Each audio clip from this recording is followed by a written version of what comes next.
Olá, turma! O vídeo de hoje vai falar sobre propriedades ópticas dos materiais.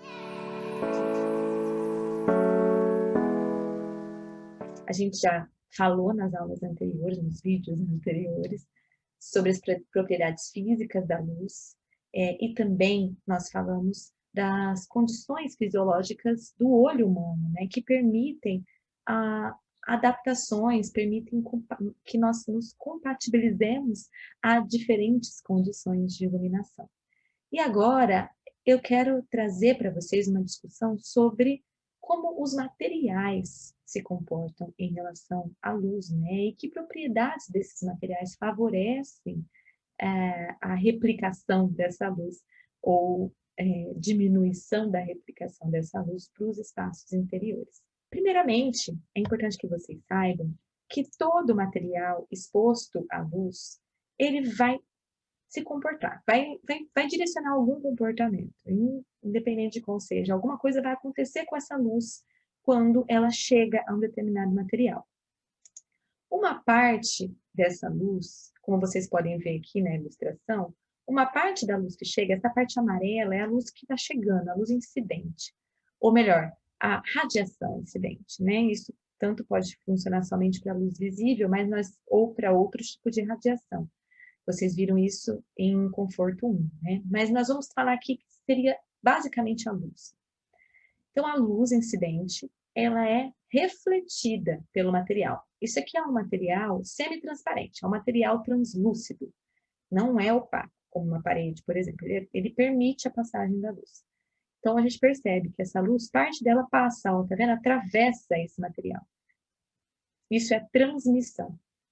E parte da luz é absorvida por esse material. Então, nós chamamos, né, cada porção, né, dessa luz, então a parte da luz, a fração da luz que é refletida, ela é chamada de Rho. A porção da luz que é absorvida, ela é chamada de alfa. E a porção da luz que é transmitida é chamada de tau. Só é importante destacar que a luz refletida e a luz transmitida, elas não mudam a sua composição. Elas continuam sendo o mesmo comprimento de onda da luz incidente. Continua o mesmo comprimento. No caso da luz transmitida, pode haver uma leve mudança de direção dentro da superfície, considerando que é uma superfície com densidade diferente do ar, mas logo quando ela volta para a superfície do ar, ela retoma a mesma direção, o mesmo sentido da luz incidente. E quando a luz é refletida, ela volta em outra direção, mas também com o mesmo comprimento de onda. No caso da luz absorvida, ela muda a sua composição e agita as moléculas internas do material, transformando essa energia, que antes era luz visível, em infravermelho, em calor. E ela passa a emitir radiação dentro do espectro do infravermelho. Então, isso é muito importante, tá? Para vocês entenderem como é esse mecanismo. E é sobre isso que a gente vai falar. É lógico que a reflexão e a transmissão, elas não ocorrem exatamente da mesma forma em todos os materiais. Elas ocorrem de formas diferentes. A absorção, ela vai depender da quantidade da luz incidente que é absorvida. E isso também vai depender das características desses materiais. Então, vamos então entender que características desses materiais influenciam, né, nisso, né? Então, só para vocês entenderem, né, nós chamamos de refletância o total do fluxo luminoso que é refletido, absortância, o total do fluxo luminoso que é absorvido, e transmitância, o total do fluxo luminoso que é transmitido. Quando a gente tem alguns materiais aqui, ó, por exemplo, alumínio é um material opaco, ou seja, ele não permite a passagem da luz. Então, parte da luz é refletida e parte é absorvida, e nenhuma parte é transmitida. A reflexão vai depender do polimento desse material. Então, se eu tenho um alumínio fosco, ele vai refletir menos do que um alumínio polido. Então, o alumínio fosco vai refletir em torno de 0,55 a refletância dele, e a absortância 0,45. Olha que legal. Sempre que a gente somar a refletância e a absortância de determinados materiais, o total, e a transmitância, no caso dos transparentes, o total sempre vai ser 1, porque a luz não é perdida, a radiação não é perdida. Parte do 100% que é incidido sobre a superfície, parte refletida, parte absorvida e parte transmitida. Nada se perde dentro desse processo, ok? Então, quando a gente vê aqui um material transparente, como um vidro transparente, mesmo assim, parte dele é refletido e parte absorvido, mas a maior parte é transmitida. Então, essa tabela mostra para vocês como cada material, dependendo das suas características, vai refletir, absorver e transmitir quantidades de radiação, de luz, né, vamos falar dessa forma, de formas diferentes. Tanto em quantidade quanto da forma dessa reflexão, absorção e transmissão. Então, vamos falar das formas de propagação da reflexão. Primeira coisa, é importante que vocês entendam que o objeto, todo objeto, né, como a gente viu anteriormente, ele vai absorver parte da luz, vai refletir ou transmitir o restante. A luz que entra no olho, ou seja, essa luz refletida pelo material, como vocês podem ver aqui na imagem, nós temos um material que é opaco, tá vendo que não existe a transmissão, e tem umas bolinhas vermelhas, então a gente entende que ele é um material vermelho. Então, ele vai receber, a luz incidente, ela vai chegar em todos os comprimentos de onda. Comprimento de onda da luz vermelha, que são aqueles comprimentos próximos dos 780 nanômetros, e comprimentos de onda até os 380 nanômetros. Então, todo o espectro de radiação de luz visível está aqui na luz incidente, porque a luz que vem do Sol, ela vem em todos os comprimentos de onda. Mas esse material é um material vermelho.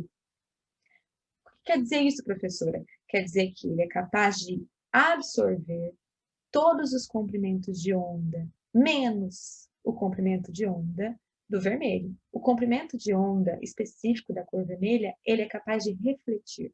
Então, esse material é vermelho porque ele reflete o comprimento de onda da cor vermelha. E nossos olhos, então, vão visualizar, enxergar especificamente o comprimento de onda da cor vermelha que ele foi capaz de refletir. Os outros comprimentos de onda serão absorvidos e serão transformados em infravermelho e vão emitir novamente na forma do infravermelho. Então, é exatamente a condição de capacidade de reflexão da luz que determina qual a cor dos objetos. Então, um objeto é azul porque as suas propriedades químicas criam condições para que ele reflita especificamente o comprimento de onda da cor azul. O material é verde porque a sua composição química estabelece condições para que ele tenha a capacidade de refletir especificamente a luz verde, o comprimento de onda da luz verde, e assim sucessivamente para todas as cores. Quando a gente fala nesse contexto, né, entender, então, o que a gente destaca, que cada objeto absorve e reflete partes diferentes do espectro. E isso vai determinar cores distintas para os diversos materiais. Mas, além disso, é importante que vocês entendam que nós temos diferentes formas de propagação. Mesmo a reflexão, ela vai determinar a cor dos objetos, mas ela pode acontecer de formas diferentes, fisicamente falando. Nós temos a reflexão, que é chamada de reflexão especular, que é quando uma superfície é tão lisa como espelhos e alumínios, que a luz incidente, o raio de luz, ele é refletido no mesmo plano, né, com o mesmo ângulo de incidência. Isso acontece em superfícies muito espelhadas, como, por exemplo, alumínio polido ou o espelho. A reflexão difusa, ela ocorre normalmente em superfícies opacas, como papel branco, parede, teto de gesso. E é quando a luz que incide sobre uma superfície, ela é refletida para todas as direções da mesma forma. É lógico que, principalmente, na direção normal a essa superfície, que vai acabar recebendo mais luz. Então, é o caso, por exemplo, de uma parede branca, né? Ela é considerada uma forma de reflexão difusa. E a terceira forma é a reflexão mista. A mista ela é intermediária. Parte é refletida de forma especular e parte de forma difusa. Isso acontece normalmente em metais que não são polidos, ou papéis brilhantes, ou mesmo em superfícies envernizadas, né? Então, a gente pode ver isso hoje em superfícies laqueadas, também a gente percebe esse tipo de reflexão, que é a reflexão mista, ok? Então, da mesma forma como a propagação da reflexão, da luz refletida, ela acontece dessas três formas, nós, de forma semelhante, percebemos os mecanismos de transmissão da luz. Então, nós temos a transmissão regular, que é quando o raio incidente atravessa o meio e não muda a direção quando ele sai lá do outro lado. Então, isso acontece em superfícies transparentes mesmo, né? Então, que permite ver com nitidez os objetos que estão do outro lado. Nós temos uma transmissão difusa, que é quando o raio incidente se espalha, se difunde em múltiplas direções. E principalmente, logicamente, na direção normal. E esse tipo de transmissão ocorre normalmente em superfícies foscas, né? Como, por exemplo, um vidro jateado. A gente consegue ver um vulto, né, de uma pessoa, mas a gente não consegue identificar com nitidez se é uma mulher, se é um homem, que cor de roupa ela está usando, né? A gente não consegue ver as coisas com muita nitidez.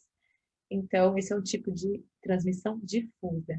E, por último, a transmissão mista, que é uma mistura dessas duas transmissões. Os objetos, nesse caso, colocados atrás da superfície, dependendo da posição que a gente está, a gente consegue perceber, mas não de forma completa.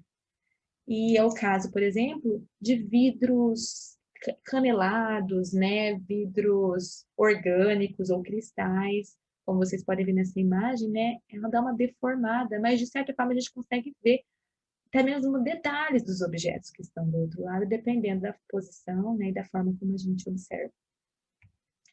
Bom, também a gente considera, quando se trata de transmissão, como eu já adiantei um pouquinho antes, um fenômeno chamado de refração. A refração, ela tem a ver com as características dos materiais que são os materiais transparentes que a luz está atravessando, né? Então, o material, a direção dessa luz, esse facho de luz, ele vai mudar dependendo da velocidade de propagação dessa luz. Então, dependendo do material, se ele é mais denso ou menos denso, ele vai ter condições de dificultar a transmissão da luz e, consequentemente, reduzir a sua velocidade, mudando o seu ângulo de transmissão, durante o momento em que ele está passando por aquele material que é mais denso, por exemplo, ou menos denso. E aí, a partir do que ele volta para a superfície original, ele retoma a sua velocidade original. Essa mudança de direção, de trajetória, é chamada de refração, e ela está associada à mudança de velocidade de propagação dessa luz. Então, isso a gente chama de refração, desvio da luz ocasionado pela variação na velocidade de propagação da luz. Esse fenômeno é muito interessante para vocês entenderem. O ar, o índice de refração é 1, a água 1,33. Olha para vocês verem aqui nessa imagem, né? O vidro comum é 1,50 mais ou menos, e um cristal 1,56 a 1,80 quase. Então, olha aqui, ó, aqui a gente tem um lápis que está fora, que está somente exposto à condição do ar. Esse lápis, ele vai passar por um vidro aqui, ó. Aqui está só o vidro que está fazendo a refração. Essa luz está atravessando o vidro para depois a gente conseguir enxergar o lápis ali. Então, a gente percebe uma leve deformaçãozinha desse lápis, principalmente na borda do vidro, que é onde a espessura desse vidro é maior. Além disso, então, a gente chega aqui na parte que tem a água, que é uma espessura muito grande, né? Apesar do índice de refração ser menor do que o vidro, a espessura aqui da água é muito maior. E olha a deformação que a gente percebe, a gente tem a sensação de que o lápis está quebrado, né? Então, isso é o que a gente chama de refração. Olha que louco isso, né? Aqui a gente tem um vidro, né? Aqui a gente vê só o vidro, já está de certa forma deformada essa parte aqui, né? Por causa do vidro. Mas olha aqui, ele está uma certa distância aqui do observador, então, consequentemente, a profundidade, né, a massa de água, a quantidade de água que está aqui, possibilitando essa refração, é muito grande. Olha a deformação, parece que a pessoa está sem cabeça, né? Enfim, é muito louco. E o cristal, né, que tem capacidade, inclusive, de separar os espectros, e a gente consegue identificar com nitidez os diferentes espectros da radiação. Então, por último, a absorção. A absorção, então, ela não ocorre, assim como a refração, ou assim como a transmissão e a reflexão, de formas diferentes. Na verdade, a absorção, ela é a parte do fluxo luminoso que sobrou, né? Que não foi refletido e nem transmitido. E ele se transforma em uma energia diferente da energia de propagação, que é na forma de calor. Então, a radiação que entra e é absorvida pelas superfícies, ela aquece as superfícies. E essa superfície aquecida remite energia na forma de calor. Isso acontece em todas as superfícies que não são totalmente transparentes nem totalmente refletoras. Ou seja, praticamente todas as superfícies passam por esse fenômeno, ok? E é isso. Espero que tenham gostado. Até o próximo vídeo.